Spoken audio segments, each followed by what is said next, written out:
Okay. Is there anyone who would like me to make them co-host and then they can record it too and sort of be responsible for, posting it? But you don't have to. I certainly don't mind posting it later tonight. Okay, that's fine. I'm recording it now anyway. Okay, so Reconstruction, like I said, been very much a hot topic of interest here lately. So the Civil War ends, and the two major questions here are, how do we reintegrate the South back into the body politic? We have a very peculiar political system that is based on federalism. Remember that this is, one of the geniuses of Madison and Hamilton is giving states certain rights. And you just had a civil war based on states trying to leave the Union and separate. And so how do you just give them back senators, give them back representatives, and withdraw the army? You need to make sure that the war was worth it and that these reforms and changes that you fought the war for in the first place are going to take. And so lots of questions here. It's complicated by the fact that our great leader, Abraham Lincoln, our greatest president ever, is assassinated and martyred. And so it's left to the very incapable Andrew Johnson, all those kind of issues. Okay. So sorry, a lot of people have added in the last minute. I want to put the sign-in sheet back on there. Okay, if you just came in the last couple minutes and you haven't signed in, make sure you do that. There you go. All right, so Andrew Johnson comes to power right after Lincoln's killed. I believe Lincoln's killed on April 14th, 1865. And at first it looks like Johnson is going to be serious. He says, we need to make treason odious. And he is a son of the South. He's born in Tennessee, similar to Andrew Jackson in that vein. And he hated the planter elite. He never owned a plantation himself. He owned one or two slaves, but they were house servants. And he really resented the planter elite who he felt misled the white South by seceding, forcing them to risk their lives for no good reason to divide and separate the. However, it becomes pretty apparent within 6 to 8 months that he hates Northerners more than he hates Southerners. Hates a lot of people. He's a lot like Andrew Jackson. He had a big chip on his shoulder. They called him the Little Tailor because nobody respected him, and that was his trade before he became a politician. So at first, Johnson basically says, all right, we're going to let the South rebuild itself.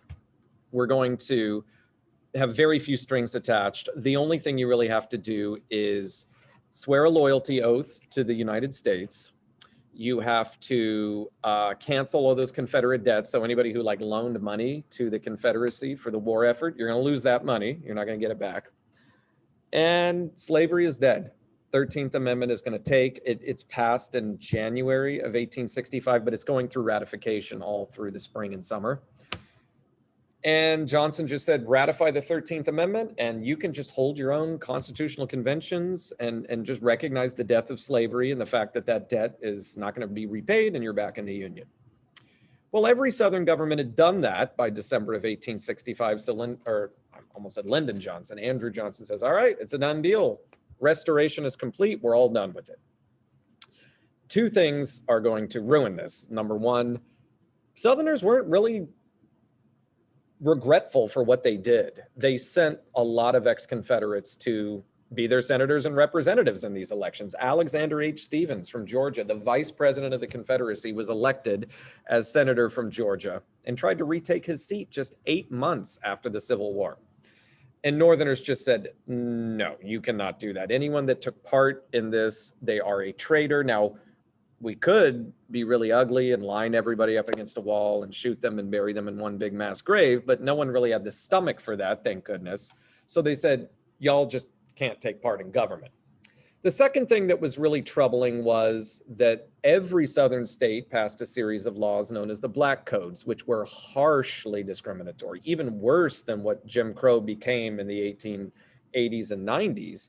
The Black Codes were not even second-class citizenship. It was more like third class. Not quite as bad as being a slave, but not much better. And so this led to confusion about what exactly the policy was going to be. What's the purpose of Reconstruction, and who's going to set it? Is it Congress or is it this new president? Congress hated this new president. They thought of him as sort of an illegitimate accident of politics. Nobody thought he would be president. It just happened that Lincoln was killed. So you have the Freedmen's Bureau. That's going to be renewed in, well, it'll be passed in March of 1865 and then renewed in 1866. And of course, the Civil Rights Act of 1866 will be passed in March of that year as well. Johnson will veto both, arguing poor white people. He's like, I was a poor white kid in the 18 teens and 20s. Nobody ever helped my family out. We had to do it on our own. And there was none of this federal civil rights legislation either. So I'm vetoing it. We don't want that at all. Congress, of course, passes it over his veto. It takes a 2/3 vote to do that. It was quite easy for the Republicans to do because the South seceding, they had such dominance in numbers there. So now we're in 1866. There's open battle between the president and the Congress over what policy will be. Finally, after a series of race massacres in 1866, we just had the 100-year anniversary of the Tulsa, Oklahoma riots, or massacre, one would say, of 1921, 100 years ago. The worst massacre in American history. But these were pretty bad as well. There was one in New Orleans, I believe in May, and then one in Memphis in July, where the white police force, led by the white sheriff in those towns, went into black neighborhoods, burned people's homes, beat, murdered, looted, raped, did all kinds of unspeakable acts. And Northerners just said, we've had enough of this. It's clear that if we leave the South to its own devices, the white South will just implement white supremacy. So we need to protect the rights of African Americans. So they passed a series of laws called the Reconstruction Acts of 1867. This is what we formally remember as Reconstruction, but we forget there were 2 years there where we just let the South kind of do whatever the heck they wanted, and they misbehaved quite badly. So military Reconstruction is, I likened it to the Hunger Games, where they divided the South into their little districts. These districts were not states, so they could not have any senators, representatives, or rights or independence of any kind. The Union Army was the official government there. And these states had to register black men to vote. They had to have new constitutional conventions getting rid of the black codes. And they had to ratify the 14th Amendment of the Constitution, which would get rid of inequality under the law, et cetera, et cetera. Of course, Johnson vetoes the Military Reconstruction Acts. They just pass it over his veto. And this develops into a huge problem because Johnson is still the president. And so he fires all these generals in the South advocating for civil rights, and he fires all these postmasters. He gets in the way of Reconstruction as much as possible. So finally, he's impeached over this. He did not commit any crimes. You know, in some ways, it was the greatest crime of all, you know, establishing white supremacy over the South for 100 years after the Civil War. But he didn't commit any actual crimes against the written law. And a lot of people realize that. So he is saved by a single vote and not convicted, but he was impeached. He steps aside. And we have an election in 1868. Ulysses Grant, the war hero, against Horatio Seymour. Talk about a funny name election, Ulysses versus Horatio. Ulysses wins, Ulysses Grant, and he has a 4-word slogan, let us have peace. Let's just move on from the Civil War. Nobody knew exactly what that meant, but being that the South was largely still out of the Union, the North is going to be pretty much the only section voting in this election, and the North elects Ulysses Grant. He at first is very harsh on the South. He gets the Klan Act passed. The KKK was a huge problem in the 1860s, terrorizing people who were scared to vote. And this law gave supreme powers to the federal government. You could declare martial law in any state. A lot of these states in 1870, 71, 72, they've been readmitted to the Union. They've got representative senators, and the president can declare martial law, suspend habeas corpus, and then withdraw anybody who's arrested in, say, North Carolina and bring them back to Washington, D.C. for a trial with an all-black jury. And by doing that, Grant was able to break the back of the KKK. The quietest year of Reconstruction is 1872, and it shows because Grant is reelected in a huge landslide that year. The only time I've ever even heard of this in kind of modern American history after, you know, the Federalists implode, Democrats don't even put a candidate. They just say, who wants to run against Grant? He's going to win. And nobody goes forward. So this new party called the Liberal Republican Party, a journalist, a newspaper editor by the name of Horace Greeley, runs against Grant and gets stomped very easily. And so it looked like Reconstruction was running on all cylinders. The Klan had been smashed. Black men are voting in huge numbers in the South. The Republican Party dominated every level of government in every ex-Confederate state. In fact, the only states even run by Democrats are some of these border states, right? Maryland, Missouri, Kentucky, some of the lower South state, Indiana, you know, Illinois. Other than that, the deep South and the upper North are completely solidly Republican, and they did wonderful things. The first school systems emerged in the South, public school systems. Women now gain the right to go out and work. Southern women did not have that right before the Civil War. And most importantly, Black men taking part in politics. Black men could now vote and serve in office. And you saw Black male sheriffs, city council members, even senators, congressmen. It was extraordinary. It was an exciting time in American history. Unfortunately, what economically would replace the slavery system was sharecropping. This is where you rent the land. You are free. It's a step above being a peasant, but it's not quite as good as being, you know, a free equal person. You're sort of trapped in a cycle of poverty. You can't really get out of it because the contracts were designed to keep you in debt, kind of like these payday loan things, right? You go one time and get like a $500 loan and they just have insane interest rates and you just never get out of debt and you can never move on with your life. Kind of the same thing here. You'd be in debt to the landowner and you couldn't quit and move on. Plus you couldn't really read to read the contract to realize it was a bad idea. That's one of the things the Freedmen's Bureau did, is they would hire an attorney for you to read the contract before you signed it. The Republican Party in the South was a tripod that stood on three legs. The most important would be the freedmen. Black men were now eligible to vote after 1871 or so, and they voted, and they were, in some southern states, the majority. In South Carolina, in Georgia, in Mississippi, in Louisiana, Black people were, if not the majority, pretty darn close. Coupled with that is the fact that any white person that supported the Confederacy, you were in the government or you were in the army, you are forbidden from taking part in the Constitutional Convention. And for a period of time, you couldn't vote. Most of these restrictions, they were just 5 years or 10 years or something like that. They weren't lifetime bans, but for a brief period of time, you can't vote. So that meant a pretty sizable chunk of the white South cannot vote, and every Black person could, Black man anyway. And so this led to the Republican Party totally dominating the South at this time.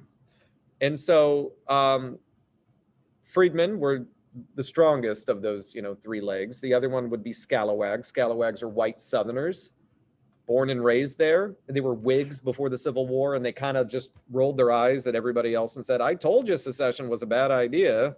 And everybody was like, thanks a lot for that. And they just sort of said, yeah, I never owned slaves anyway. I was always into banking or whatever. I want my kids to go to Harvard and Yale. So let's get with the times and adopt these Yankee, you know, cultural ways. They were the most hated people by, you know, the white South. They were kind of considered to be race traitors, collaborators, etc. Usually the metaphor used is like this colonial system, right? The British go to India, the white Southerners felt the same way. The Yankees came down here, conquered us, and they're now bossing us around and telling us what to do. I don't think the metaphor is appropriate at all, but that's what they thought at the time. And then, of course, carpetbaggers. Carpetbagger is a term that means you're an outsider, you're from the North, and you've come down here because you're corrupt and you want to loot the wealth of the South and you want to do all these bad things, which was not true. Carpetbaggers were actually nice people, but they were Northerners, both Black and white, both men and women. A lot of white women were school teachers in the North, and they decided to go on down south and help people out as much as they could. And of course, they were terrorized by the KKK. Everyone who was a Republican or supported the Republican governments down there was terrorized. So slowly the Klan starts to reemerge. Grant gets less and less, 1873, 74, 75, he's less and less likely to declare martial law, especially in an election year when Northerners really don't like that very much. It looks heavy-handed to just, send the army into certain places. The Supreme Court starts to strike down elements of the Klan Act so that he can't really do that anymore. Then you had the Panic of 1873, a bad recession. You had a lot of corruption. There were 4 separate scandals during the Grant administration. I don't have time to get into them now, but there was a big perception that Grant was this corrupt person, or at least the Republicans were. And so because of this, the Democrats retake the House in 1874. And then you have this disputed election in 1876. It was a mess. We don't need to get into all the details, but basically 3 states, Florida, Louisiana, South Carolina, were divided about who they gave their votes to, right? And 2020 was a bit messy, but every state actually came to a consensus. People complained, but the government, meaning the Secretary of State, the person responsible for counting the votes, the legislature, and the governors all said, yes, this person won, and they sent their electoral votes to Congress. In 1876, 3 states were divided and could not decide. There was so much bloodshed, so much terrorism, and so much shenanigans. I mean, there were Black counties in the South that were 97, 98% Black. So you'd expect 97, 98% Republican turnout. Nope, 110% victory by the Democrats, which just seems like that must be untrue. That just can't be true. So a lot of these states had Republican governors that said, we're going to throw out all the votes from that county, and therefore Hayes wins. And the legislature, packed with Democrats, would say, no, we're going to say Tilden won. And so it was this total mess. Quite literally 2 days before Inauguration Day. So the election was in early November. It was March 2nd before finally a deal was cut where Tilden conceded, agreed that Hayes had won the election. But what Hayes had to do was promise to pull the troops out. So he finally withdraws the troops and Reconstruction formally ends. And then Jim Crow is the law of the land. Okay, we got to move on. Chapter 18, the Wild West, 1865 to 1890. All right, so Reconstruction basically ends, and people's eyes are now on the West. In fact, one way to look at this is the whole decade of the 1850s was a big national argument about what economic and political system will be grafted onto the West. Will it be a slavery system or a free market system? Well, by 1865, it's very clear slavery is dead, and it's a relic of the past, that the new dynamic system is free market capitalism. And so that's going to go west with all the resources that are there. And God blessed America with incredible resources, best navigable river system in the world, more coal than any other country in the world. At this time, quite a bit of oil as well, mineral wealth, lumber, you name it. And the most lucrative in the West would be all the cows that were there, all the cattle. So these are the big industries out west: cattle ranching, mining, railroads, lumber. Again, because the land belonged to Native Americans, it will be expropriated. It will be given to corporate interests practically free of charge, or just a nominal payment. And so it was sort of right place, right time. If you were a business owner at this particular time, a really big one, you were taking just raw natural resources, the best in the world, and building a business out of it. And you didn't even have to pay for it a lot of times. Sometimes the government paid you, like they did to Leland Stanford, to build the railroads. You didn't even have to come up with the money or investors on your own. They just wrote you a check, and then you could build them. And then you got land rights on either side, a mile wide on either side. You got to keep all of that land for yourself and then sell it if you wanted to. So what this meant was that investors were very nervous about the dangers there. I don't know if I want to invest in a silver mine in Colorado because that's Sioux Nation territory. It's very dangerous. What workers are going to move out there? You read the newspapers every day and workers are killed here and there. And so the US government was under a lot of pressure to deal with this situation, to quote, pacify that particular area. Some Native American tribes would sign treaties, others would resist, but the result would be the same in the end. Eventually, Uncle Sam was going to win. Probably the most difficult tribe was the Lakota, the Sioux Nation. They fought back very strongly all throughout the 1860s and 1870s. Always the US government would respond basically to settlers. Business owners and farmers would move out to a place without authority. They would just move there and sort of just take informal title to land, start a business, a farm, whatever. The Lakota would often attack because their land was being encroached upon. And the cavalry would come out to try to rescue American settlers and then have some kind of agreement where they say, all right, well, we've got, 5,000 Americans living in this county, so why don't we move you off of this land? We'll offer you this land over here. We'll pay you this or whatever. And more and more, you see land broken up. We want, this half of it now, you're going to move to this particular area, and this just continues on and on and on all throughout the 20th century. The last of these wars is the Red River War. It ends in 1886.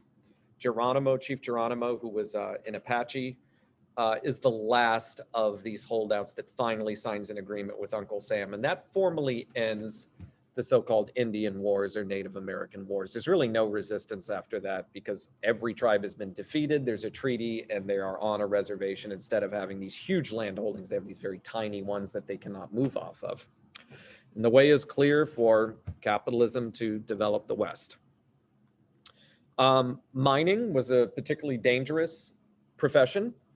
I forget the exact statistics, but it's like 1 out of every 80 died on the job and 1 out of every 30 was permanently injured. So the federal government finally passed one of these safety laws, the Caminiti Act. It had like minimum wage and maximum hours, effective breathing masks had to be used, buttresses in the walls so you didn't have cave-ins and stuff like that. So it was a very important sort of progressive regulation during this time. There were a lot of members of the Latter-day Saints Church, the Mormons, in Utah, and the federal government had a pretty strong distaste. In fact, most Americans did.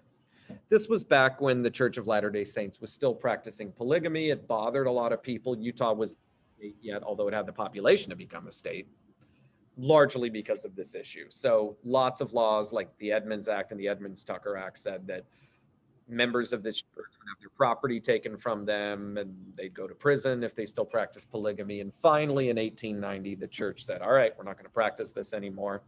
The Mormon church went kind of mainstream, all-American, and Utah becomes a state. We had Chicanos in the Southwest that had lived here for hundreds of years, some of the wealthiest people in Mexico or the Spanish Empire before that. They will be moved off their land. Their ranches would be expropriated and given to white ranchers. It's estimated that probably 3/4 of the Chicanos, this was done to them. A small amount are able to keep their land holdings and their citizenship, but it's a hugely discriminatory act that continues well on into the 20th century before, the issue is kind of, I don't want to say resolved, but acknowledged anyway by the government. During this time, a lot of farmers moving out to Kansas and Nebraska. Any land left over in the Louisiana Territory was now open for settlement. This is amazing. 1862, in the middle of the Civil War, Uncle Sam was giving land to northern farmers to move out west and start plying that trade. You had to, quote, improve the land, so you had to move out there and have a functioning farm, but this was pretty extraordinary. They didn't even ask for money. They just said, you get it free of charge. And so this was kind of an escape valve for a lot of people on the East Coast who didn't like overcrowded cities. You could still be a farmer. So, wow. The Morill Act, this was same year, 1862. It was a law that took federal land within states and gave it back to the states. But in exchange, they had to build mechanical and technical and agricultural colleges. So University of Michigan, Cal Berkeley, these were made under the Morill Act. And the idea would be that there would be a free public university training young men to be farmers and mechanics so that our economy would benefit. I know it sounds weird that you would have to go to school to be a farmer, but it is actually a rather technical trade to learn. You have to know a lot about drainage, pesticides, fertilizers, meteorology. It's our ideas of farmers being hillbillies and overalls, it's actually not correct. Most farmers today who own a farm that's very profitable, they're very well educated because they're business owners. It's not the mom and pop farm anymore. And 120 years ago, that was given up. We got Dawes severalty. So after the Red River War, Senator Dawes looked at this situation and said, now we have a population of Native Americans penned up in reservations. We would expect, because they're so dependent on Uncle Sam, they get beef contracts and they get, federal support. He felt that this was a problem because you would expect their population to grow over decades and centuries, and that this would be a dependent population constantly needing help. So he passed this law that was a total failure, but the idea was you, an individual Native American, could leave your tribe, relinquish your tribal identity, and then you could get 160 acres of land on your own under the Homestead Act. You wouldn't be a U.S. citizen, and you would have to give up your status as a Native American under those laws, right? So you'd be neither. You'd be kicked out of, the Lakota tribe and couldn't sue under, treaties that the Lakota had with the federal government, but also not a U.S. citizen. So this was a big failure. It didn't work, but it sort of showed the U.S.'s misunderstanding of Native American culture. This is the same time where the missionaries come in. Some reservations are given over to the Catholics, some the Presbyterian, some the Methodist, some the Baptist, and they go into these areas and Christianize and educate Native Americans. There are lots of horror stories about lots of abuse, but also in just general, this is forced assimilation. A lot of young Native American boys and girls are told, we're going to give you Anglo. Your name's going to be, Jim Smith. Your name's going to be Janie Smith. We're not going to call you by your other names anymore. You're going to be, Protestant or Catholic. We're going to teach you, about Christianity, etc. No choice in the matter. You have to attend these schools. Okay, I think we're pretty good on that slide. I want to make up for lost time from last session. So we'll go ahead and move on. Okay, yeah, we're on 19 now. The Industrial City, 1880 to 1900. So this is the Gilded Age. It's a very rough time in American history. Life expectancy actually decreases, but economic growth was just off the chart. It was unbelievable. Just the biggest leap forward in technology that the United States had ever seen. Now, the last 20 years have been incredible. I never thought I'd see some of the stuff that I've seen in my life, like a device in your pocket that you could, from any point in the world, live stream movies or whatever you want to do with it, communicate with anyone. Just, it's incredible. But even that pales in comparison to all the developments of the Gilded Age: railroad travel, telephone, all of these, and electricity, just incredible developments that revolutionized the way that people lived.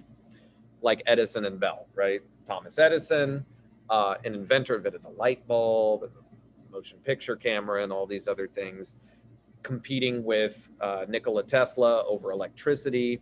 Alexander Graham Bell, who invented the telephone. All of these incredible inventions, are now coming out. So people's lives are, in a certain ways, improving. Now, life expectancy did go down in the country overall, and certainly went down in big cities. But people were, by and large, getting richer, getting access to better diet and stuff like that. It's just cities were overcrowded, and we're still not able to fight infectious disease very well in the 19th century. It's not really until the 20s and 30s that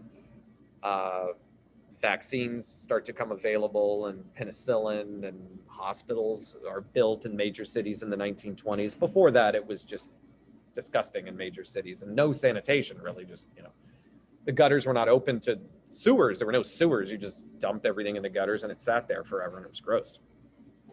So things are getting better in certain ways.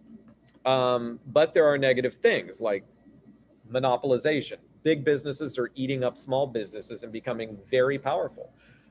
The great thing about capitalism, when it works, is that businesses keep each other in check. Taco Bell cannot sell tacos for $10 each because they know everyone will go to Del Taco instead.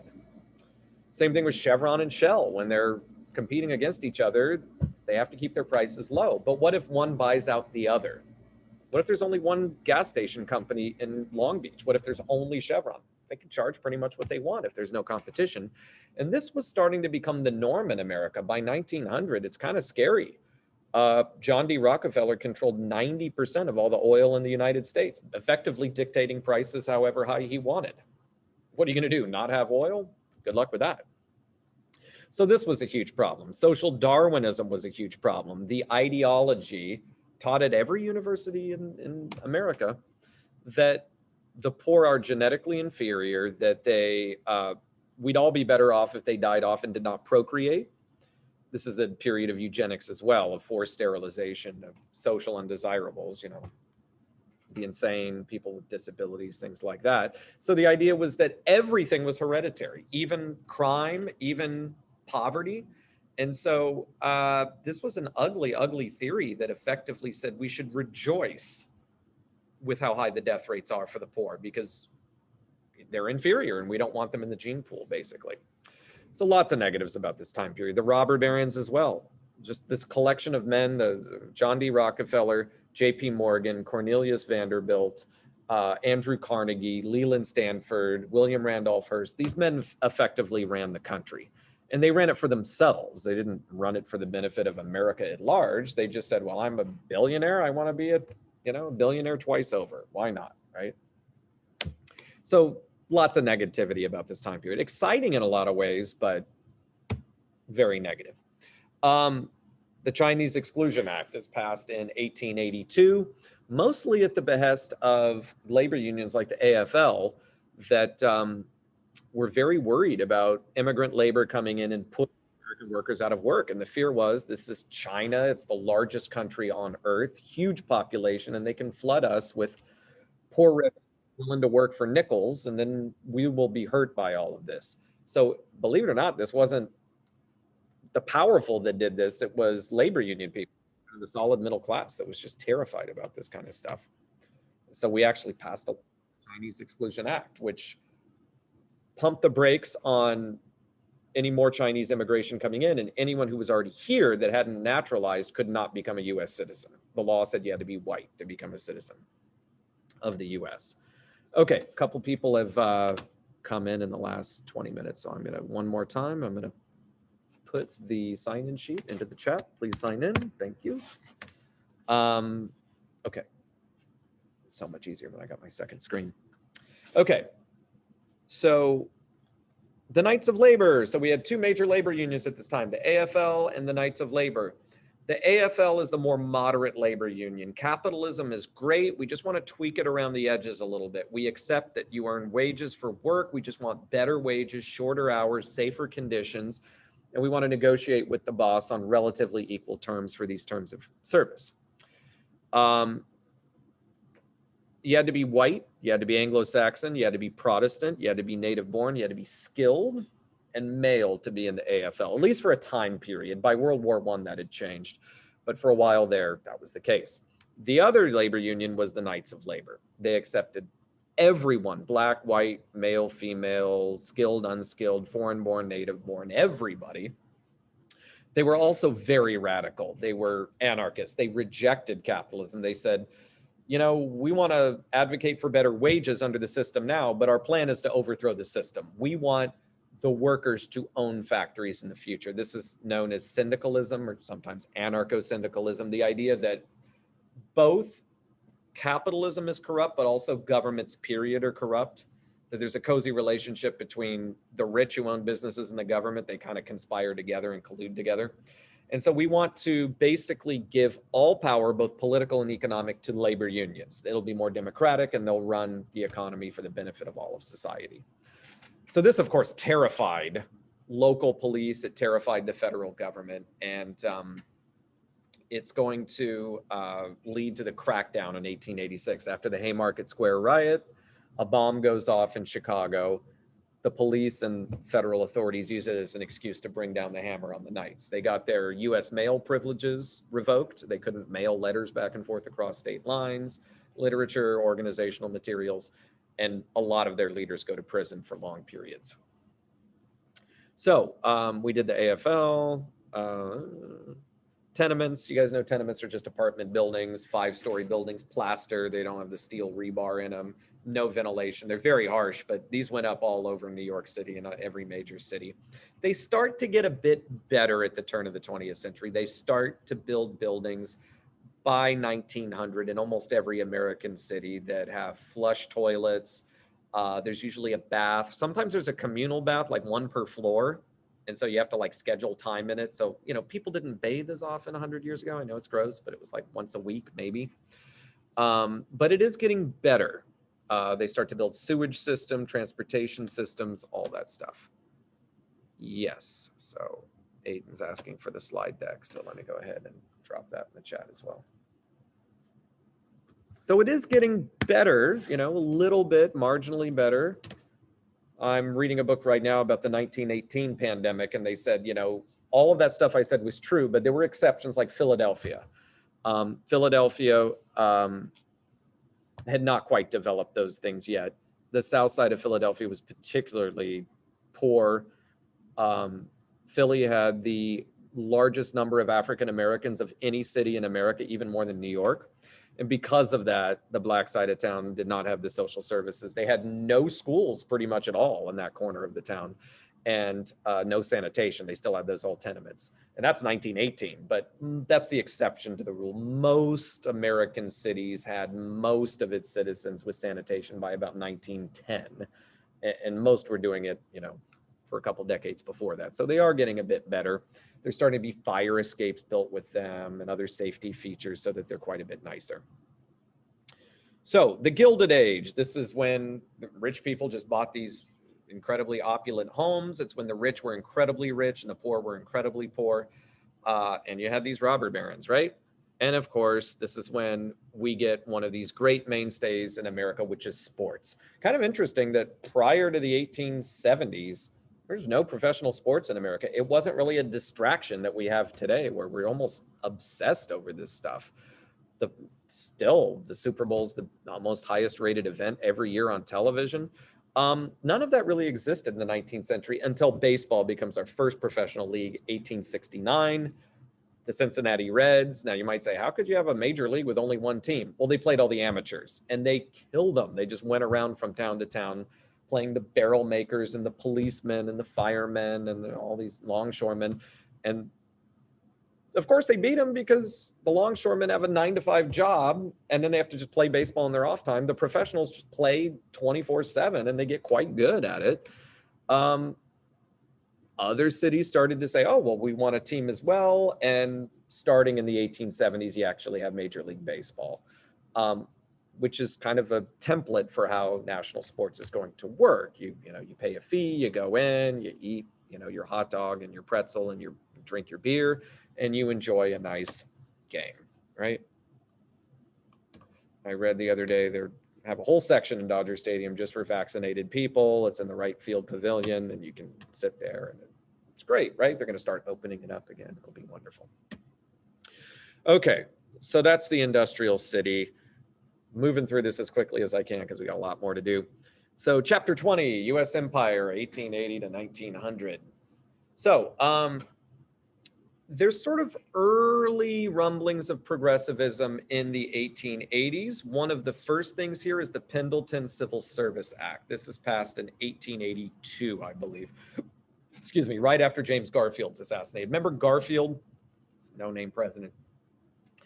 He's elected in 1880, takes office in March of 81, and is killed in September of 81, just 6 months later, by a rather deranged young man who thought he deserved a job from the president. Lots of corruption in the 19th century. Remember that elections used to be public. You used to have to show everybody who you voted for. Like ballots were printed up by political parties, either like red or blue. And so everyone would see who you voted for, or you drop a little marble like into a big glass jar and everyone would see it. So lots of intimidation and corruption. Political machines would flat out bribe people to vote a certain way. It was just a bad way to do things. A lot of elected officials got perks, like you get to choose certain people for construction projects. If you were the tax collector for, if you were senator in New York State, you got to choose who the tax collector was, and that was an opportunity for corruption. It was just really bad. And so starting in 1882, we reformed the federal civil service. If you ever wonder, or maybe you don't know this, but usually the federal government has much higher standards than local government, not to minimize local, individuals, but it's a lot harder to be an FBI agent than a local cop, right? It's like a 3 to 5 year process to apply to be an FBI agent. You have background checks and very, if you want something to get done, bring in the FBI. The local cops are often good, but the standards are much higher for the federal government. And so, of course, we get civil service reform at the federal level first. You need to take a test to get a job. Something like 95% of the jobs in the federal government, you take you prove competency, right? How did I get a job? Not the federal government, I'm in the state, but how did I get my job? I took the credential courses, I went through that, and I went through the hiring process. It's not because I knew someone, and that's the way it used to be. You got jobs in government just because you knew people. So government was not very efficient. It was heavily corrupt. This led to cleaner, better government. You had a couple of these third parties in the late 19th century. You had the populace, as they were called. These were native-born white Anglo-Saxon Protestant farmers who were very upset at rising prices of all these farming equipment, the falling price of grain. They were really mad at railroad companies. And so they had a series of reforms they wanted passed. The secret ballot, so-called Australian ballot. They wanted silver policy to inflate away their debt that they had gotten into.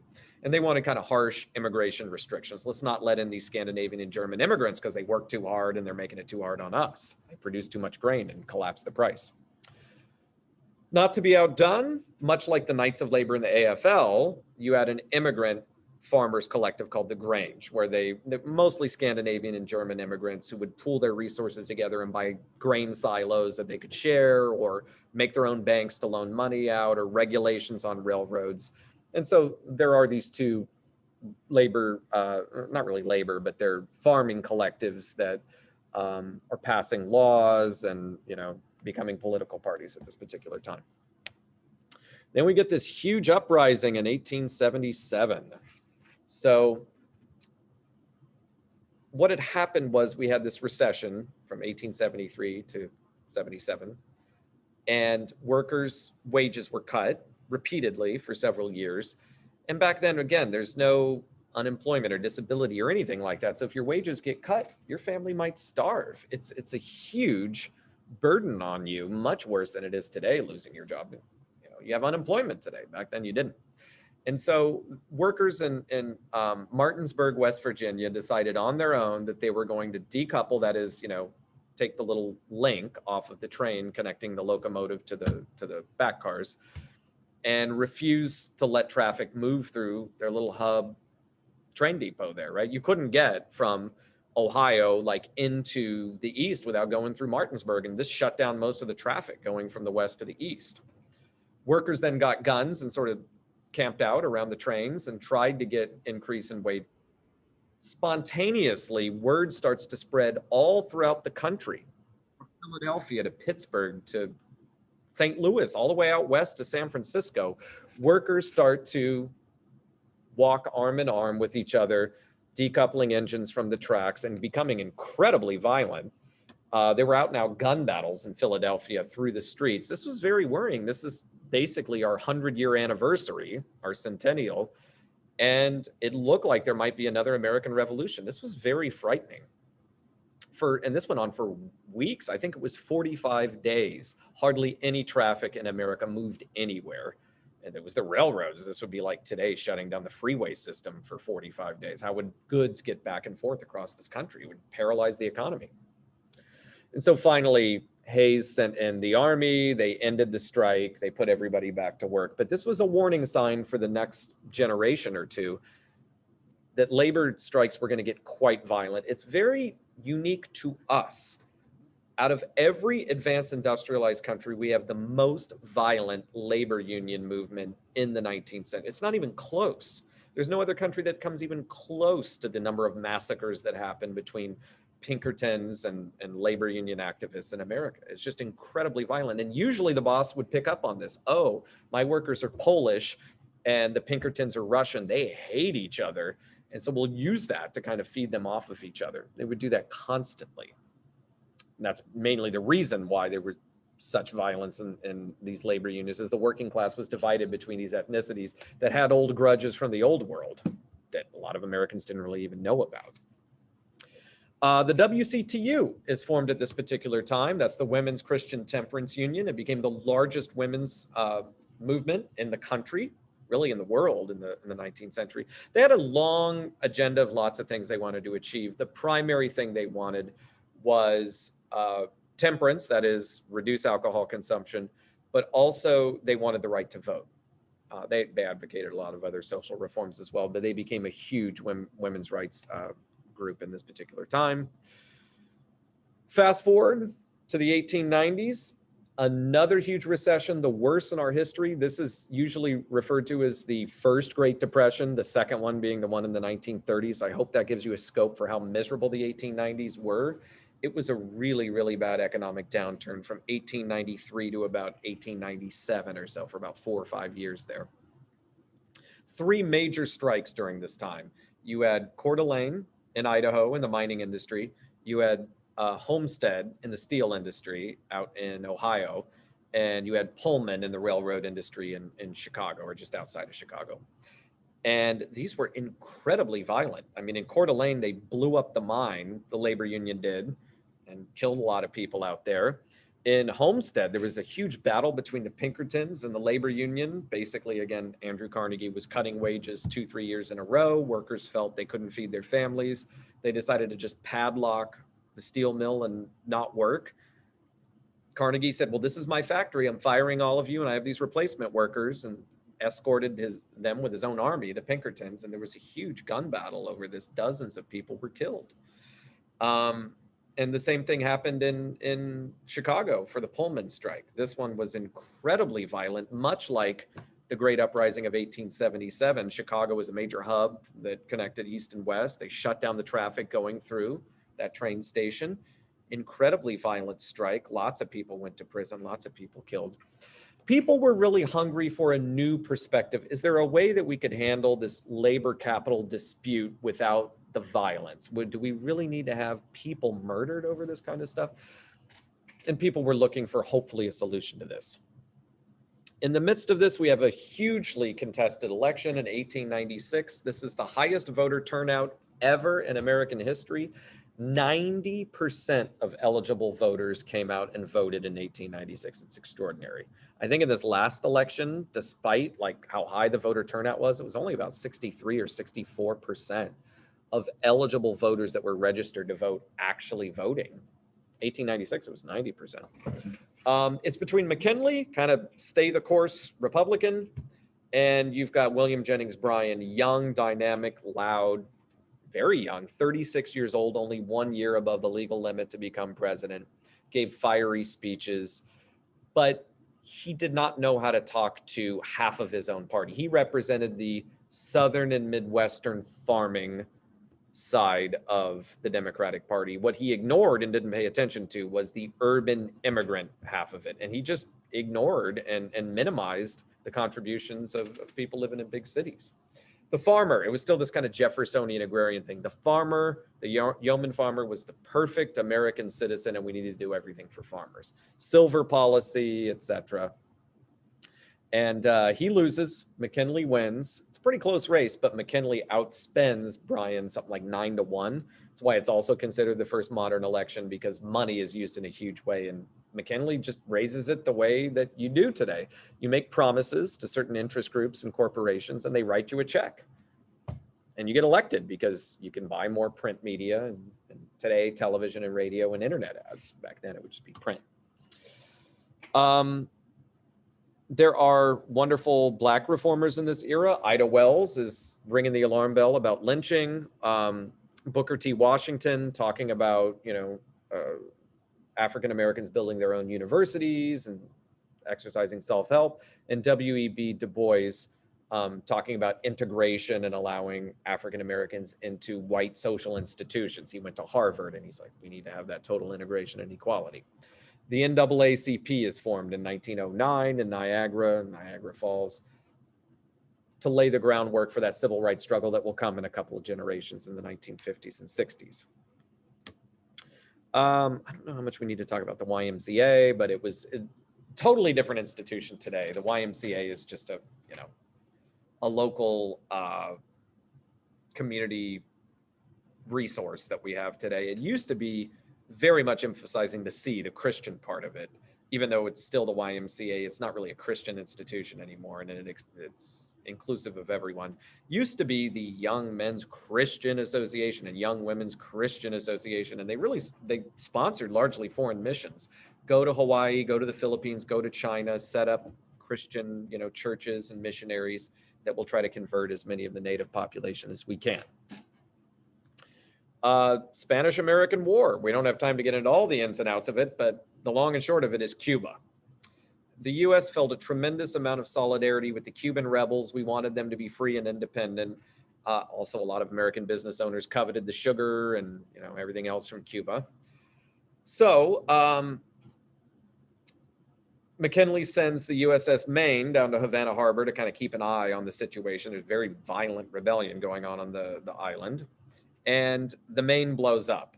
Turns out it was a Spanish mine, but everybody assumes, it turns out it was not a Spanish mine. Everybody assumes it was. Turns out it was just an accidental explosion from the coal engine.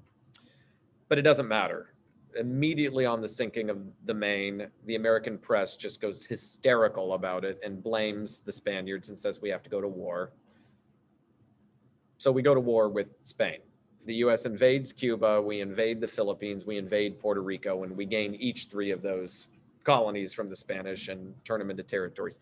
Cuba is sort of half set free afterwards. They are technically an independent country, but there's all kinds of restrictions on their sovereignty. The U.S. will get military bases, which we still have, by the way. It's very odd, but the U.S. has this base on the southeastern side of Cuba. Even though it's a hostile enemy country today, we still have Guantanamo Bay because Castro was clever enough not to touch it because he knew we'd probably invade and get rid of him if he tried to touch that.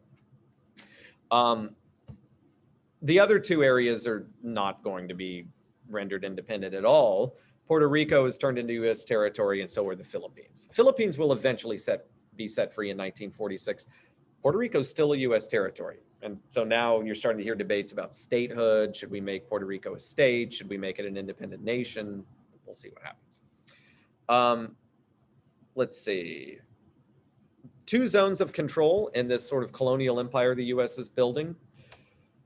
One is Latin America, where the U.S. has the biggest footprint and is kind of ruling indirectly, though. So let's take one example. This would be like, Nicaragua, for instance. Nicaragua was technically an independent country at the time, or Panama. The U.S. has a lot of interest there, lots of agricultural companies like American coffee companies and fruit companies own like 80% of the land in Nicaragua and Guatemala and Panama. We want to dig the canal there. And we want a friendly government, so we'll find someone in that country and assist them to either take over or stay in control. We get them on the payroll and give them foreign aid, basically bribes every year. We train their police. We give them military assistance so that they don't ever have to stand for election if they don't want to. And that provides a cozy relationship. They have to buy American goods so we can dump our goods in their market, and they have to buy ours. There will be American naval bases and marine bases in that area. And we can invest in that area and buy up the land and enrich ourselves. Technically, though, the countries are independent. They have their own leaders who pass their own laws, but we're exercising a tremendous amount of influence over them to get what we want. In Asia, it's a totally different story. In the Pacific, so in Hawaii, in Guam, in the Philippines, it's direct control from Washington, D.C., telling the people on the ground what to do, and largely to the same end, right? Military bases, extracting of the resources, and a controlled market to dump our goods. So the U.S. is becoming a major power player in the world at this particular time. The U.S. has one of the largest navies in the world at this time, not nearly as big as the British or even the Germans or French, but pretty darn big, right behind them, about the fourth largest, larger than the Japanese, larger than the Russians. Pretty small army, but I mean, what do we need an army for? From Canada, it wasn't really felt we needed a large standing army, but we start to build a rather large navy in the 1870s and 1880s and continue to build it. So we're going to move on to the progressive era now. All right. Oh, wow. 1 hour's already done. We got one more to go. So the progressive era is usually charted as beginning in 1901 with the assassination of William McKinley and the ascent of Theodore Roosevelt to the presidency. There's a couple of events that happened earlier in the late 19th century that would be kind of progressive era reforms, but at the national level, it really starts in 1901 in September with McKinley's assassination. So McKinley is killed. Teddy Roosevelt comes to power, and he's a very energetic, very in-your-face kind of person and president. Hated J.P. Morgan intensely, and wouldn't say he was a capitalist for sure. He believed in, free market competition and everything, but he felt, and I'd have to agree with him, that the balance had totally gotten out of whack, that the government had almost no control and wasn't asserting itself, and that the titans of industry were ruling the country for their own benefit, and we had to democratize the system by having government assert itself. And so you start to see that more and more. You start to see laws like the Pure Food and Drug Act get passed that creates the FDA, so that you don't have, like I've told you guys, that companies sold heroin and cocaine and didn't call it that, but they sold little patent medicines or food products that had hard drugs in it. Didn't tell people. People were hooked on drugs and didn't even know. Lots of companies sold products that were incredibly dangerous, Hippolyte egg being the worst, where they sold like eggs in a can that were in like pickled eggs in a brine. And it was highly acidic and caused all kinds of health problems for people, ulcers and whatnot. You took your chance. Anytime you ate meat in a public place, it was very unsanitary. And so government came in and started making health regulations so that it was a lot safer for everybody. I think I've told you this, that I've been to Nicaragua, I've been to Vietnam. Whenever you go to these developing countries where they don't have these regulations, you always ask the locals, where is it safe to eat? You never have to ask that question in America, because the standards are you can't even open a restaurant unless you're safe to eat, basically. We watch all those, regulation standards. Is it an A? Is it a B? Whatever. It's just very, very different because of regulations like this. What else can we say here? Robert La Follette is one of these big progressives in Wisconsin. Wisconsin and California were known as these sort of progressive states. We had Hiram Johnson as our governor. They had Robert La Follette, and both of them were kind of saying, we need to stand up to big business. In California, that meant PG&E, Pacific Gas and Electric. Before there was Southern California Edison, that was the big utility company in California. And it was corrupt. It was price gouging. It was doing all kinds of bad stuff. And so Hiram Johnson said, we're going to rein that company in. Same thing with Wisconsin. The railroad companies had a lot of sway in that state. And Robert La Follette finally said, people vote for me, I will stand up to them. And he did. He put all kinds of regulations on them. Illinois becomes the first state to have welfare. They wrote in 1911 in their law that if a mother has been abandoned by her husband or the husband dies and she has dependent on her, she can get a check every month so that she doesn't starve to. You all know that women's wages were atrocious 100 years ago. How's a woman going to feed a family of 5? The answer that most people had, go get remarried as soon as possible. But sometimes that would be difficult. And so Illinois starts the first welfare program where women get checks if their husband has abandoned them and they have children. Other states start to pick this up as well. Some states start a minimum wage. Some start, maximum hours for dangerous jobs like coal mining, things like that. They say you can't force people to work more than 60 hours a week, something like that. And then the number always is kind of coming downward. The county commissioner system. Okay, this is an experiment in democracy. Like, we come from a city where we have a mayor and a city council, but in some counties and localities, they have what's called a county commissioner, where you have basically a police commissioner, right? So if there's corruption with the police force, the police commissioner's at fault, right? Because before it would be the mayor and city council that ran it, and they'd all point fingers at each other. It's your fault. No, it's your fault. You'd have to look at voting records. It was hard to have accountability. With a county commissioner system, it's quite easy. If the school system sucks, guess what? The educational commissioner's bad. If the garbage collection's bad, the sanitation commissioner's at fault. And if the cops are corrupt or exercise police brutality, it's the police commissioner's fault. So this was an interesting experiment. People are starting to think about new ways to organize economics and politics so that it's safe, efficient, clean, and honest and fair. And there's lots of exciting reforms at this time. We have 4 constitutional amendments passed. That broke a record. The most before would have been Reconstruction with 3, not counting, the first 10 amendments that come right off the bat with the Bill of Rights. But the 16th is the income tax one. We tried to, and income tax is actually, a lot of people don't like it, but it's a much fairer way to do taxes than what we did before, which was a tariff. Remember, we constantly had that battle from 1790 onwards. The Democrats would get in power and lower the tariff. The Republicans would get in and raise it up. And we debated, is this a good way to do it? Finally, pretty much after World War II, we got rid of it. But in 1913, we decided to lower it because the Democrats got in with Woodrow Wilson. They said, we don't like the tariff, but we want more and more government because we're in the progressive era. So they decided to create an income tax. Well, guess what? The Supreme Court struck it down as unconstitutional. So we amended the Constitution and said, now we have an income tax. So we have built a Federal Reserve program, a national bank again. We start an income tax, which is a much fairer way to do it because you can take money precisely right out of the pockets of people who can afford it, rather than a tariff, which discriminates against everybody. Even poor people buy imported goods and have to pay it, which is not fair. 17th Amendment provided for direct election of senators. We often forget, but as the Constitution is written in 1787, you, the citizen, didn't vote for senators.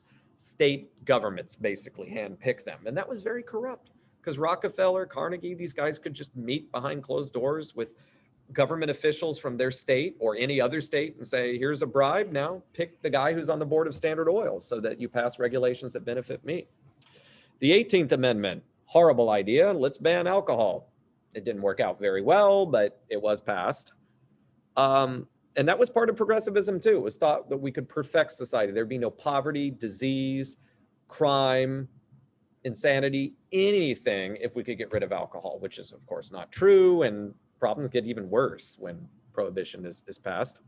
And of course, the 19th Amendment, women's right to vote. Women marched, demonstrated, and because of their experience of World War I, they say we've earned it, and most people agree. In order to get these reforms, we had to talk about them. And so muckraking is very important. Muckraking is scandal journalism. Let's talk about how bad things are. And so Jacob Riis was one of the first to do this. In the 1890s, he publishes How the Other Half Lives. You've seen the picture of all the immigrants in the tenement house, but it was a picture full of pictures of poor folks in New York City who were really struggling because middle-class people just were not aware of this really at all. And that helped out a lot. And so that would be muckraking. Immigration. Immigration is going to accelerate after the Civil War. It's going to increase every decade until it's finally shut off in 1920 for a while. But these immigrants are very different. We still have Irish immigrants. We still have German immigrants coming in the late 19th century, but they will be totally dwarfed by the number of people coming from South and Eastern Europe.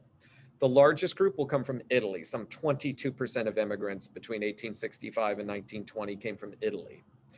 Some 21% came from the Austria-Hungarian Empire, which would be 15 different ethnicities: Croatians, Czechs, Poles, Bosnians, Serbs, Slovenes, Slovaks, etc. Dozens of different groups. Third largest group would be Russians, both Eastern Orthodox Christian Russians and Jewish Russians. And all of these people are finding their way to America.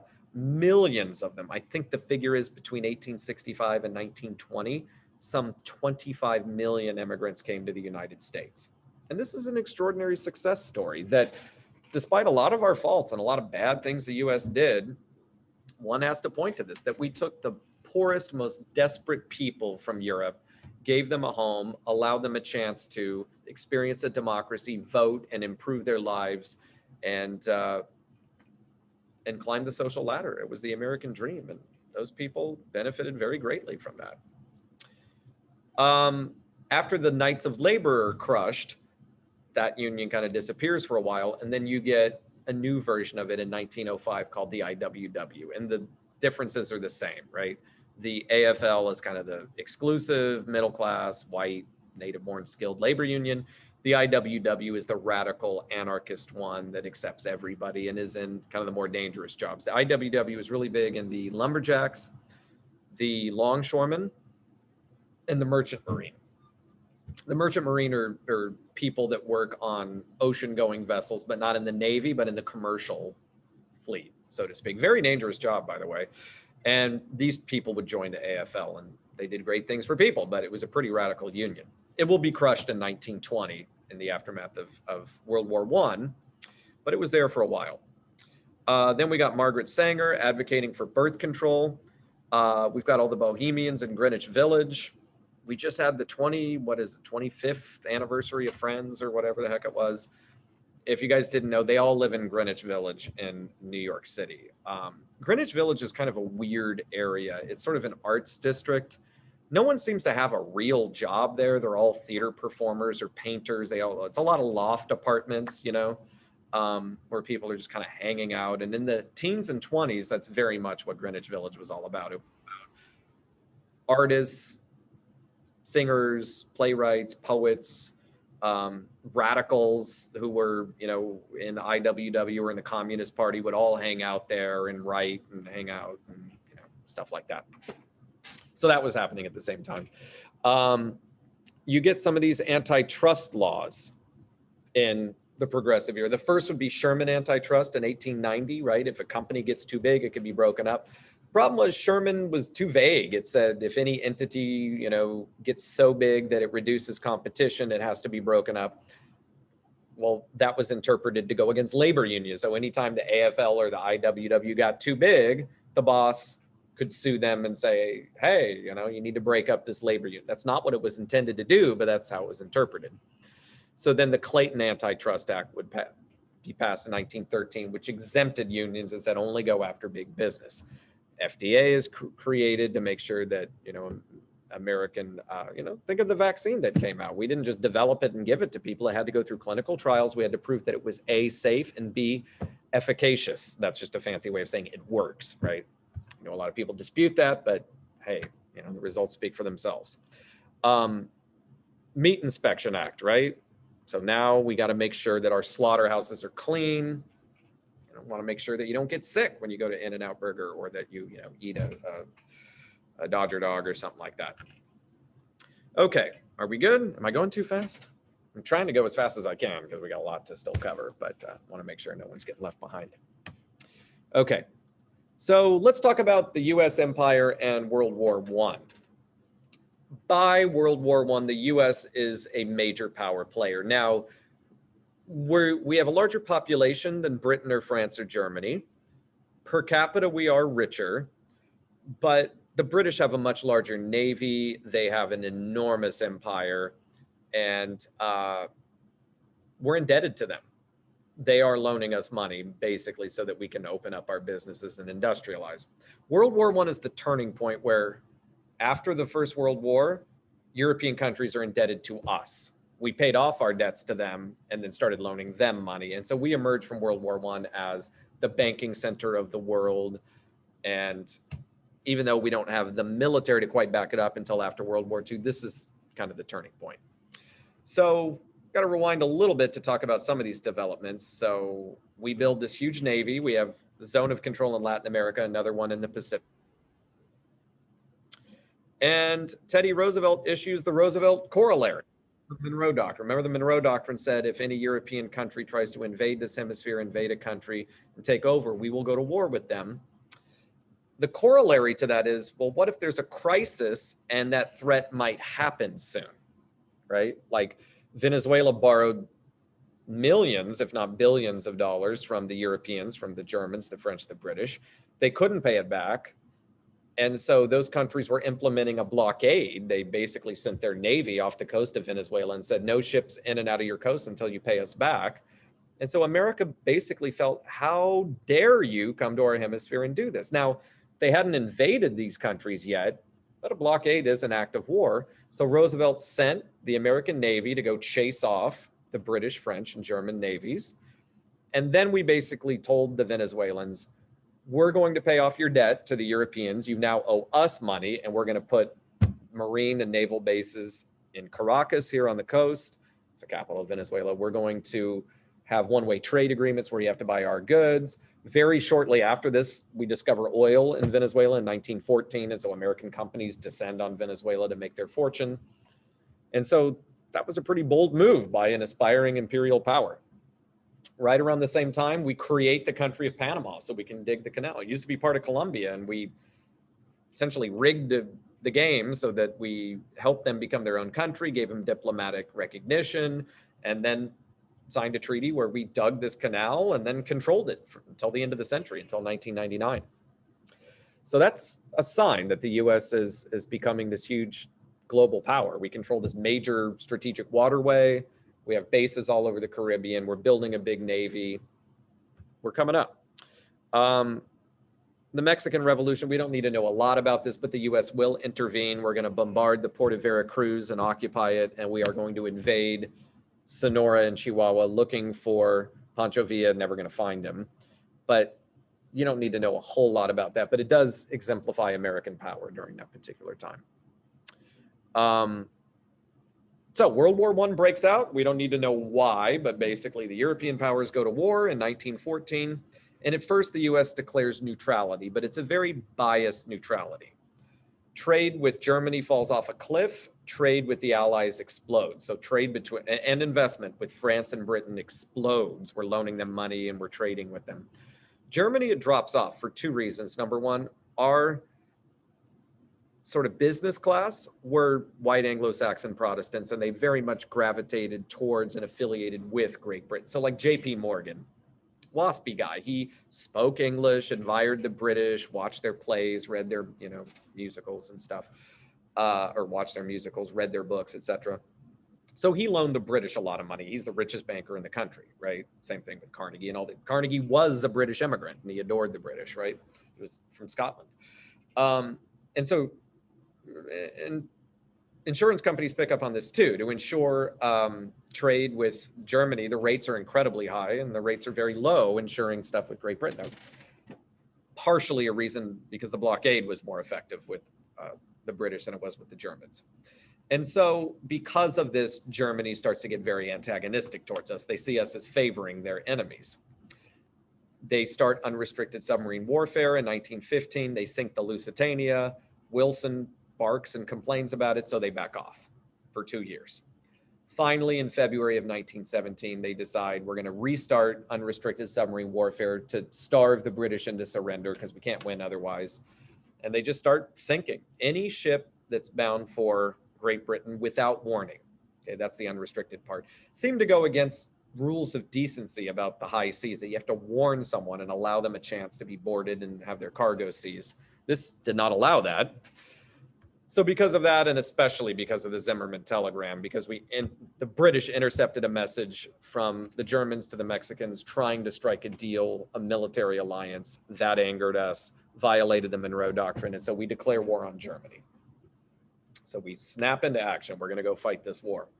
Now, it took nearly a year for Americans to arrive in really big numbers. I mean, we had to start a draft men, train them, equip them, build vessels, transport them across the ocean. They don't really get to France in any large numbers until about the spring of 1918. So almost too late to really make a difference. Really what turned the tide of war was the perception that Germany now had that, America's declared war on us. We are screwed. They are the richest country on earth, and they're going to keep coming. And the boost in morale that it gave the British and the French, that their spirit was broken and their bank accounts were broken. And now they have both. They had huge quantities of money, and they now felt, well, America's come to rescue us, and it lifted their spirits. And that's how we helped win the war. The US raised more money than we needed. We raised some $56 billion in World War I through sales of bonds and an increase in the income tax. The War Industry Board tried to negotiate between labor unions and businesses, and it was the best time ever for labor unions and for business, because Uncle Sam just said, we will pay the bill. We have tons of cash here, so whatever you guys want. Unions would threaten to go on strike. The War Industries Board would show up and say, all right, let's just increase the price of the gas mask that you're making here. The boss will make his profit. The labor union makes a raise. We're good to go. So the AFL had untold benefits from World War I. Their membership vastly increased. They had more clout. They had more members. They had more political power than ever before. The IWW was crushed, though, because they opposed the war. They continuously went on strike, not even to get better wages, but just to obstruct the war effort. And they were seen as being unpatriotic and communistical and anarchist. World War I is really the lowest moment in American history for civil rights and civil liberties. It's the moment where you could be arrested and sentenced to prison just for saying certain things that weren't even really that dangerous to the government. Very famously, Eugene Debs is sentenced to prison for 10 years for just bland, boring, like, I think World War I's a mistake. Just for that, he was arrested and sent to prison. Labor union organizers sentenced to prison. Lots of German Americans were lynched just for saying kind of nice things about the Kaiser. You know, I'm proud to be German. I don't know if we should fight this war. And there are multiple documented cases of German people just being strung up by mobs and murdered the way that African Americans were for decades all throughout the South. There was a fever pitch of paranoia at this time because everyone was terrified that the 8 million Germans, and never mind the Austrians that were also in our country, and all of the members of the Austro-Hungarian Empire, that they would be loyal to the enemy. How would we know? Germans seemed to not want to assimilate. There were still German newspapers in America. Most German schools where like German American kids went, they were bilingual. Some of these people were third, fourth, fifth generation. Their parents came in the 1830s and 40s. And in 1919, they were still speaking German at home.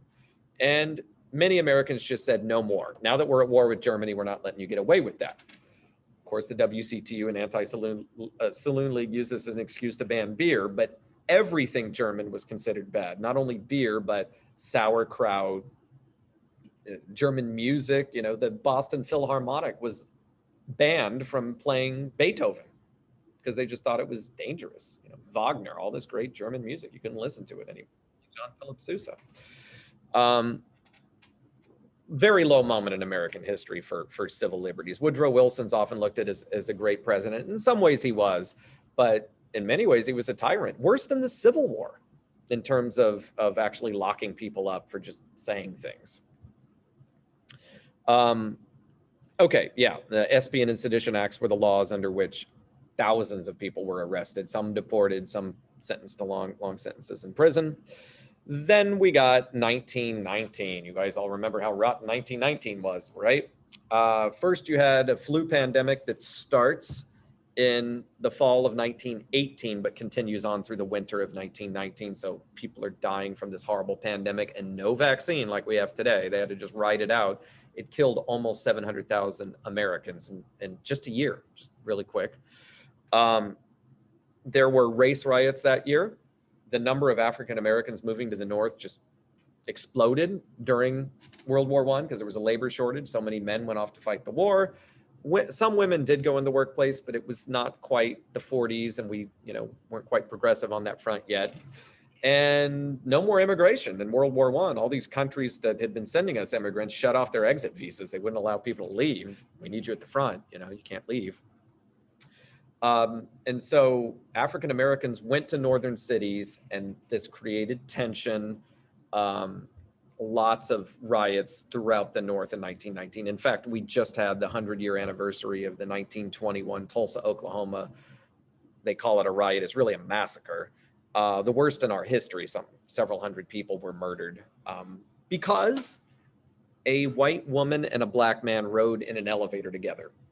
And they got to the bottom, and both of them kind of like stumbled out and fell.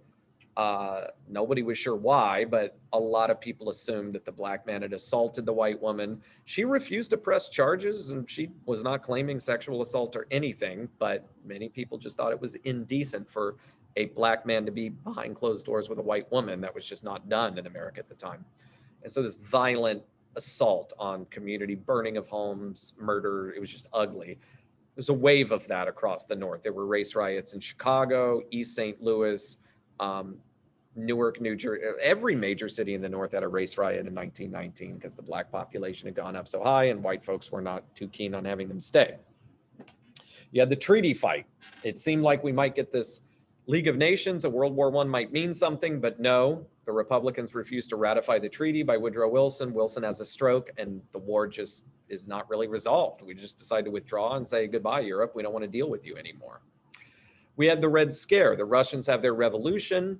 encouraged by that, anarchists, socialists, communists in America were bombing all kinds of places. They bombed the LA Times, which was a very conservative newspaper at the time. They bombed the Attorney General's house.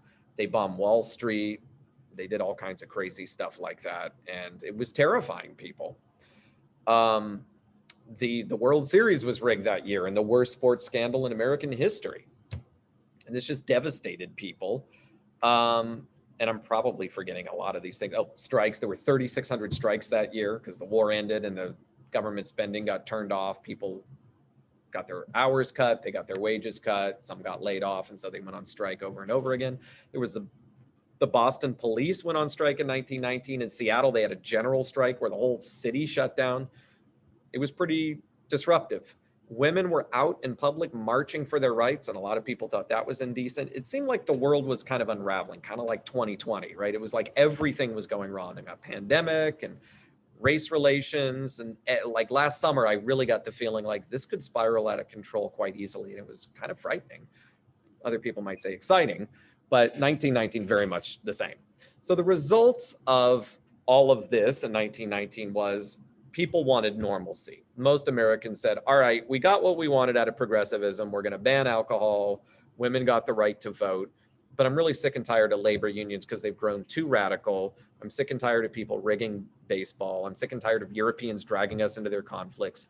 No more. We're electing a Republican. We had 8 years of Woodrow Wilson, the Democrat. We're electing a Republican. Let's return to normalcy. So what does Harding do? Harding effectively says, no more immigration at all, pretty much. Quotas were incredibly small after 1920. He sets up neutrality laws that makes it impossible for us to sell weapons or give money to any country at war. Sets up the highest tariffs that we've ever seen in our nation's history. In every possible way, we were saying, immigrants, Europe, foreigners, we don't want to have anything to do with you. Okay, all right, let's move to the next one.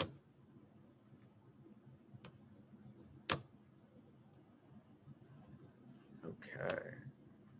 All right. So, chapter 23. We're now into the 20s. Hooray. How much time do we have? Okay, 35 minutes. Wow, it's going fast. So the 1920s, the Roaring 20s, right? Interesting analysis recently. Some people have said, you know, the Roaring 20s, the Jazz Age, the drinking, the partying, that a lot of people thought maybe that was a reaction to the pandemic in 1919, kind of like how people are trying to go out and make up for lost time this year. Could be. It could have just been, you know, attitudes that were changing. We don't really know. But in the 20s, it's a fascinating decade where America was very divided. In a lot of ways, the government was quite conservative in the 20s, but society was moving in a more liberal direction. So first, welfare capitalism. America started to develop this economic system where rather than government providing social services to us, our employer does that. I mean, we have some social services from the government. We have our schools, our libraries, but healthcare, things like that, that would all be done by men like Henry Ford, who said, this is what I'm going to offer to my employees because I want the best in the world. Henry Ford becomes kind of the new entrepreneur. John D. Rockefeller is still alive, but he's kind of fading into the woodwork. Carnegie is dead at this particular time. Vanderbilt's long dead. The new model of the, you know, industrialist robber baron would be Henry Ford. The automobile had been around since the 1890s, but it really comes into its own in the 20s. Remember that it took something like 13 hours from beginning to end to make a car in 1913. By 1925, one is coming off the assembly line every few seconds. I forget exactly, but every 10 or 20 seconds, a new Model T would run off the assembly line. And meanwhile, that's only half of the US auto company. The other one would be General Motors, which is making them about as fast with a lot more features to it. And so by 1929, there was one car for every 5 Americans, which meant basically the average family had a car. This liberated Americans. You could travel greater distances. You don't need a passport to travel between states in this country. It was an incredibly liberating thing. you got to think about it. Most Americans hadn't really traveled further than 15, 20 miles from their home for most of our history up to that point. And now in the 20s, people could travel all the way across the country if they wanted to, which was incredible. Think about nowadays. Most of you will, travel to other countries. Some of you will study abroad. You'll be much more cultured and traveled than previous generations. And that's a good thing in and of itself. The automobile stimulated certain industries. We now needed more glass, more steel, more petroleum than ever before. Gas stations proliferated all across the United States. Roads had to be built. There was huge road construction projects that had to be built. Cities started to be spread out more. Notice that cities constructed before the automobile are tight and compact, like San Francisco, Boston, New York City. Cars built or cities built after the automobile with automobile in mind would be Phoenix, Los Angeles, Seattle, Miami, where you have urban sprawl, where everything's only about 2 stories and it's spread out so that you don't have dense traffic kind of build up. The car changed everything in an American life. It creates a whole culture where we have drive-through restaurants, drive-in movie theaters, all of that stuff really takes off more in the 40s and 50s. But the car was the reason why all those things developed. So we got advertising comes into its own. Well, why don't we do mass culture first? So celebrity really is created in the 1920s. It's weird to say so, but there was really no such thing as a famous person before the 20s, because how would technology has to allow you to see what someone looks like and hear their voice before you actually meet them in person. And all those inventions came out in the 20s. The phonograph came out a little before in the teens. The radio comes out in the 20s, and the talkie, that is a movie that has sound as well as moving pictures. So now you have movie celebrities, music celebrities, film celebrities, sports celebrities. All of these things became new, and now people were recognizable before you actually knew them. So now there's a celebrity culture that emerges where we're obsessed with who's married to who and all this kind of nonsense. I honestly stay out of this stuff. I don't find it interesting at all, but my wife always knows. Did you know that Ben Affleck and Jennifer Lopez are back together? And I'm like, I don't care. I never even knew they were together to begin with. But we now obsess over this kind of stuff, and it becomes kind of normal. But in the last 100 years, we've got to grapple with celebrity. It's a weird kind of phenomenon. And of course, advertising comes into its own in this era as well. Radio transformed America more than almost anything else before it. Maybe the automobile's a close second, but they're both happening in the 20s. So radio allows people to, in their homes, be connected together. They could listen to soap operas, dramas, comedies, news, sports. All of it was on the radio, and everybody had one in their homes. They were big, bulky things, pieces of furniture like, the size of your stove, but people had them in their homes and they were pretty cool. RCA and General Electric manufactured most of them. And then the companies that owned the airwaves would be NBC, CBS, and ABC. And they decided to offer it free of charge, but 15 minutes of every hour would have advertising. In Britain, the government took ownership of the airwaves and called it the BBC, but it was government owned and therefore no commercials, but the government controlled it. America was very afraid to do that. We took the model from the print media. That's how the print media works, right? Private companies publish what they want, and who pays for it? Advertisers pay to put their ads in there. And then we have a token sum of like a couple of pennies that you pay. Today it's a bit more than that, but I don't think anybody even buys newspapers anymore. The Harlem Renaissance. So outside of the South, Harlem became the center of Black culture. It became one of the largest Black neighborhoods in the world. And it became an area where Black poets, playwrights, business owners, restaurant owners, club owners, political leaders, all kind of were headquartered there. It was the center of Black culture. In a lot of ways, it still is.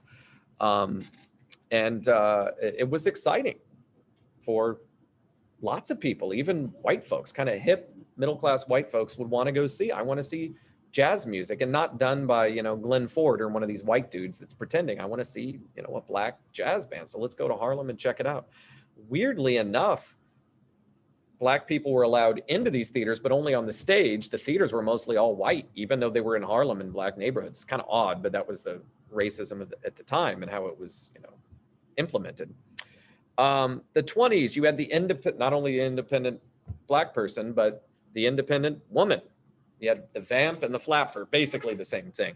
The independent woman who cut her hair short, wore makeup prominently, and we would refer to this as the post-Victorian era. Even though Queen Victoria, I think, dies in 1895 or so, the next 20 years or so is the Edwardian era, very similar, and social norms were largely the same. It's not until the 20s where you see women start to really rebel against this because of the 19th Amendment granting them the right to vote, because of just generational changes, because of movies and talkies and prohibition. Women start to date very differently. You used to have to go out with a chaperone, you know, like a boy from your church, you know, is interested, wants to,